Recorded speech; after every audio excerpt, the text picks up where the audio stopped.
You're listening to Bionic Planet, the podcast of the Anthropocene, the new epoch defined by man's impact on the Earth. I'm your host, Steve Zwick, editor of Ecosystem Marketplace, and today we'll be taking you to Tanzania, where members of one of the world's oldest cultures are using carbon finance to save their forest and preserve their ancient traditions. Along the way, they've developed something they never had before, a legal claim on their territory. Man may be unwittingly changing the world's climate through the waste products of his civilization. There's a group of us now who are proposing that the Earth has actually entered a new epoch, and that is the Anthropocene. We know that the enemy is carbon, and we know its ugly face. We should put a big fat price on it, and of course, add to that, drop the subsidies. Earth. We broke it, we own it. And nothing is as it was. Not the trees, not the seas, not the forests, farms, or fields, and not the global economy that depends on all of these. But we can restore it, make it better, greener, more resilient, more sustainable. But how? Technology? Geoengineering? Are we doomed to live on a bionic planet, or is nature itself the answer? That's the seminal question of our day, and it's a question the Hadza people of Tanzania began wrestling with long before the dawn of recorded time. Today, in part one of a two-part episode we're calling the 40,000-year-old question, we learn how the Hadza survived for so long and how they're now facing their greatest challenge. You'll see how they're meeting that challenge and how their solution can help us all deal with life in a changing climate, life on a bionic planet.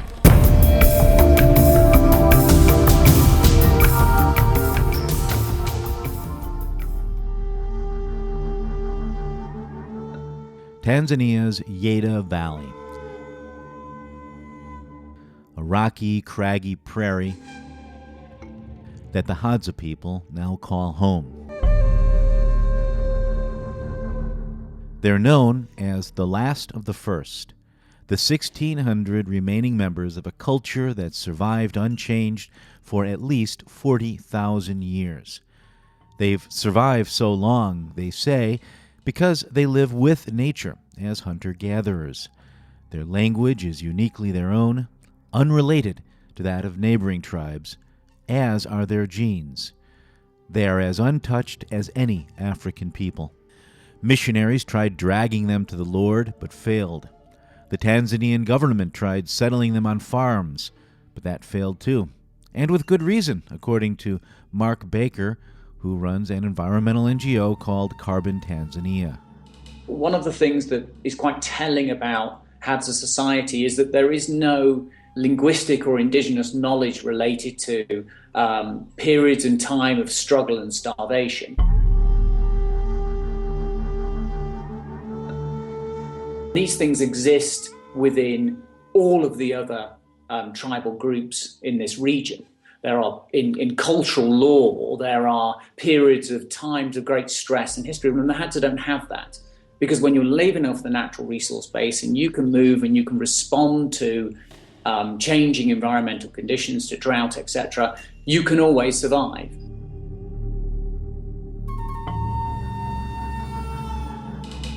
That strategy, however, hasn't always paid off when they've encountered more territorial, warlike neighbors.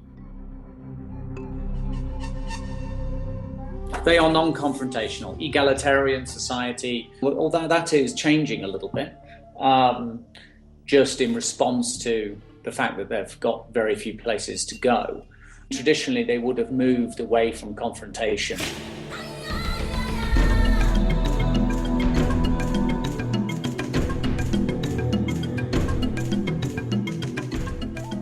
The Hadza moved away from confrontation 3,000 years ago when the Bantu spread across the region. They moved away from confrontation again about 300 years ago for the Maasai. By the 1990s, they were concentrated here in the Hadza Valley, around a wooded area called the Kidero Hills, where they still hunt, mostly small antelope, and gather tubers and medicinal plants. By then, there was no place left to move, and in 1999, the government passed a law that was supposed to give them authority over their land. The Village Land Act in Tanzania is a fantastic piece of policy that assigns, if you will, the ownership of land to the local village if they do certain things and make an application to the National Ministry of Lands, such as forming a village council, such as having a land use plan, such as writing bylaws and having a village constitution.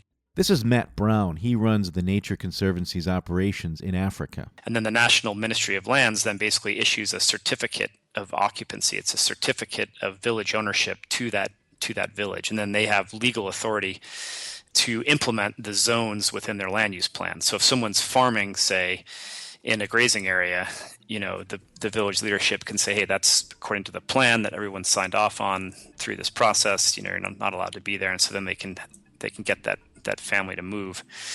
But there's always a but, and we'll get to that shortly. First, let's count the Hadza blessings. Thanks to this 1999 Village Land Act, they officially had two villages, Mangawamono and Domanga. They then did everything they were supposed to do. They created a land use plan and developed bylaws that protected the forest based on their traditional values and in accordance with federal law. Richard Baalow is a tribal leader who led the process.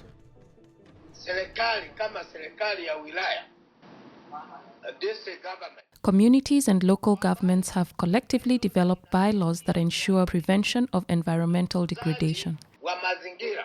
And here's the but. The act was great for farmers because it's easy to see who owns a farm, but it's not so great for shepherds and hunter-gatherers who worked their land communally. Land can be allocated for settlement, land can be allocated for farming, land can be allocated for forests, land can be allocated for grazing. Edward Letaika is an attorney with the Ujamaa Community Resources Team, a Tanzanian NGO that helps rural communities secure rights to their land. But there's absolutely no provision whatsoever that makes reference to hunting and gathering.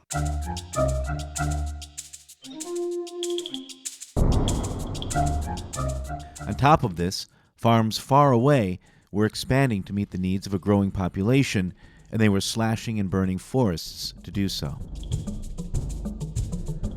A lot of the agricultural ethnic groups have moved into areas where historically they were not.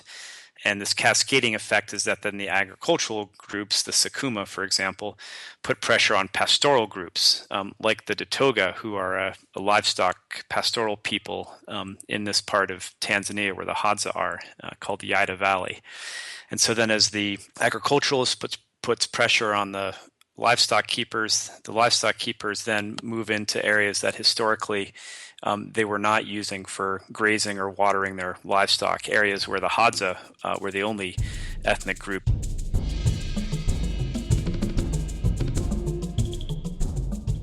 So, you've got this 40,000-year-old peaceful culture who've always managed to live in harmony with the land, but they're getting squeezed into a tinier and tinier piece of the planet.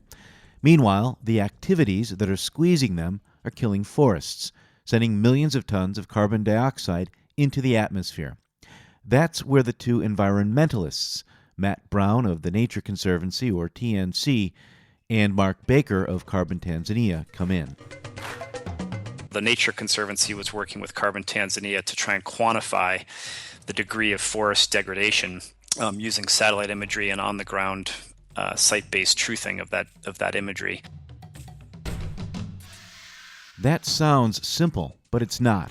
They were essentially using satellite images to see what kinds of trees were on the ground, and then using that to estimate the amount of carbon stored in those trees, and they were sending teams of researchers with tape measures out to double-check their findings. So then we could then quantify what percentage of forest was being degraded on an annual basis within our area, where the Hadza are, and also what we call reference areas, other areas.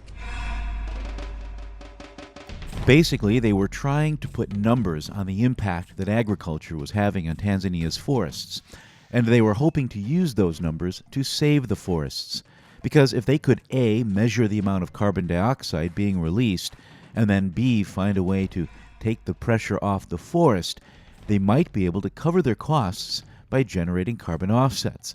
meaning they might be able to find businesses that are emitting greenhouse gases and are willing to, say, help the Hadza patrol their forest or work together with nearby farmers to develop more sustainable agriculture as a way for those businesses to reduce their overall impact on the planet. It's all part of a cluster of activities called RED, just like the color but with 2 Ds, which stands for Reducing Emissions from Deforestation and Degradation.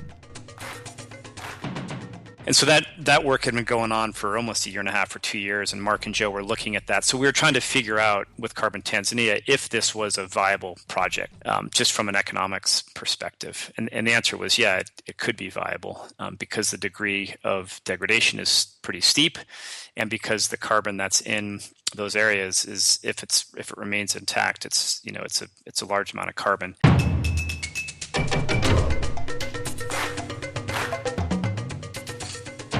Richard Baalow, meanwhile, had heard about RED as well from some members of the Dutch government.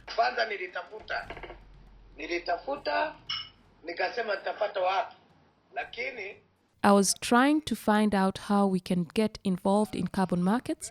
By good luck, I was approached by 2 friends, Marc Becker and Joe Anderson, who came and asked me if I wanted to participate. I said that was good, and I was really happy. There's a new food for the world, and it's called RED.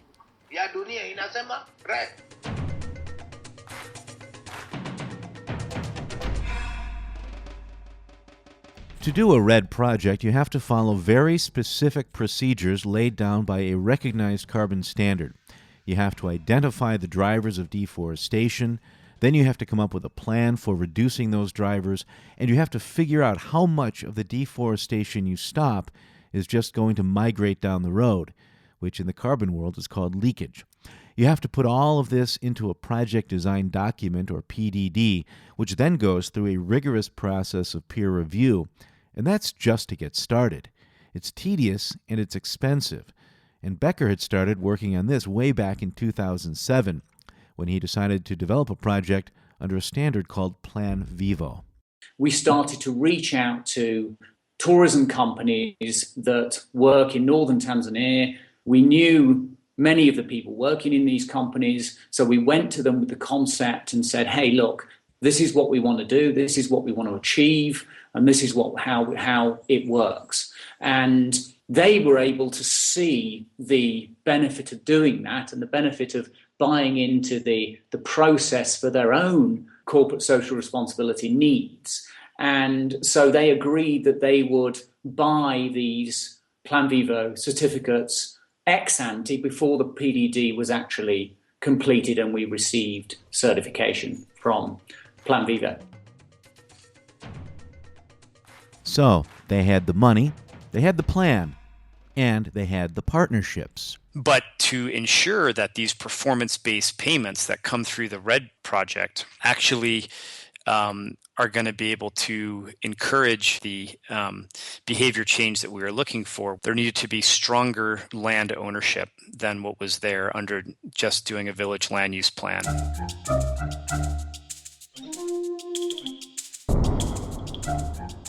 So, here's the story so far. The Hadza were losing their land because the law left hunter-gatherers like them in a sort of legal limbo. As they lost land, the world lost forest. And that meant we all lost an amazing bulwark against climate change, because forests mop up carbon by the gigaton. And that led to the creation of RED, which could help the world help the Hadza maintain their forest, but RED was out of reach too, because of that same legal limbo. And here's the kicker. It's not just the Hadza. Traditional societies around the world, from North America to Latin America to Indonesia to Africa, have always been effective guardians of the forest, and they've always tended to have the most nebulous land use rights. In this case, there's a happy ending, and in part 2 you'll hear it, and you'll learn what that means for Tanzania's 50 or so other traditional societies. You'll also learn a lot more about how RED finance works and how mankind can better navigate the climate mess by accepting that we now live on a managed planet and learning to work with nature as an equal partner. If you like what you hear, be sure to subscribe to us and give us a good review.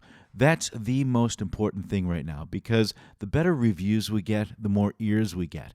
And the more ears we get, the more understanding we can spread. If enough people listen, we might even get some funding, because right now, Bionic Planet has none. It's a labor of love, written by me, produced by me, and distributed by me, albeit drawing on content that we've created at Ecosystem Marketplace. I'd like to scale this up, and you can help by giving us good, honest reviews.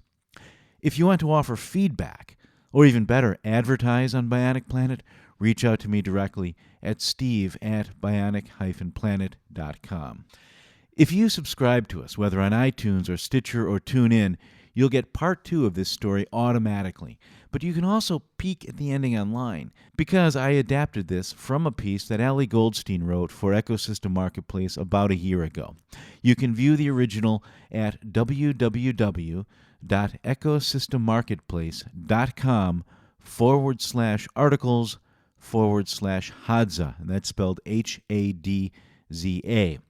And Ecosystem Marketplace, by the way, it's 2 M's in the middle, confuses a lot of people. Ecosystem Marketplace, all one word, 2 M's in the middle. The address again, www.ecosystemmarketplace.com/articles/Hadza. For more on Red Finance, go to www.ecosystemmarketplace.com/articles/red with 2 D's -dawn.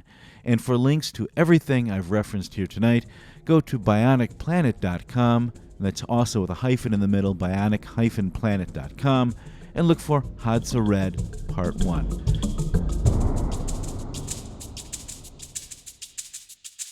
Before I sign off tonight, I'd like to leave you with a segment that we call We'll always have Paris.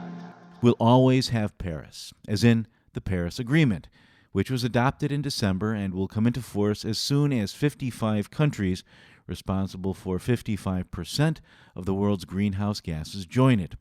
That process is underway now, and we're already at about 49% of emissions. But it's slow, because joining the agreement requires home state approval. Still, that process is moving forward, and RED is a key part of it. It stands again for reducing emissions from deforestation and degradation, and it's a whole body of activities that use carbon finance to save endangered forest. But it takes up just 2 paragraphs in the Paris Agreement. Those paragraphs comprise Article 5. It's in the actual agreement. So it basically says all the work from the last 10 years.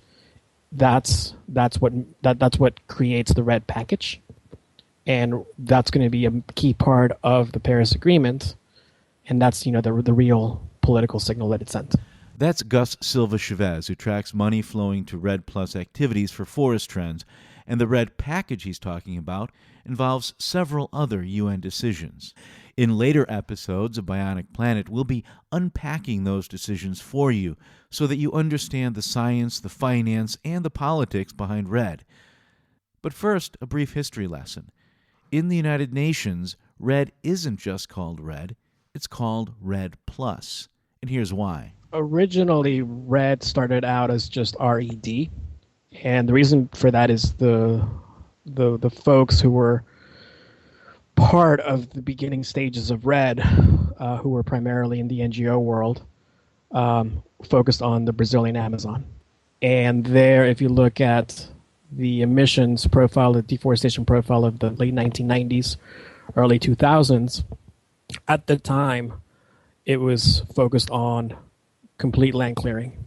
Now, over time, we realized that although that is very prevalent in the Brazilian Amazon, there's also what's called degradation. So you don't completely cut down all the trees, you cut out a portion of those trees. And sometimes you have degradation that stays at that level, and usually you have degradation that eventually leads to full deforestation. So that was the second D in RED. So then it became known as REDD. And after a few more years of negotiations, there were countries led by India and China who basically said, okay, we see that there are incentives for degradation and deforestation, but what about us who want to get credit for increasing our forest cover? So the plus activities are basically what was known as afforestation and reforestation, previously under the KP. And then there was also the other issue from some Central African countries, and also, Guyana, who basically said, we're not really deforesting that much. We don't really have that much degradation. We're really not planting much, but what we're trying to do is maintain what we have. And then that was another category under the plus. Basically, forest, just keep your forests standing. So that was kind of the evolution of REDD from just the 1D to 2Ds plus the plus activities. And here's one more wrinkle for you. The REDD that he's talking about is not the REDD that the Hadza people are using, because their REDD is not part of the United Nations. Instead, it's part of the voluntary carbon market. And if you want to learn more about that, go to www.ecosystemmarketplace.com/articles/REDD with 2Ds -Dawn. If you want to learn about REDD as it exists in the Paris Agreement, go to www.ecosystemmarketplace.com/articles/REDD-Paris. And if you want to learn about both, go to bionic-planet.com. And again, look for Hadza REDD Part 1. That's all for today. Check back for Part 2 later this week. I'm your host, Steve Zwick, and this is Bionic Planet. Thanks for listening.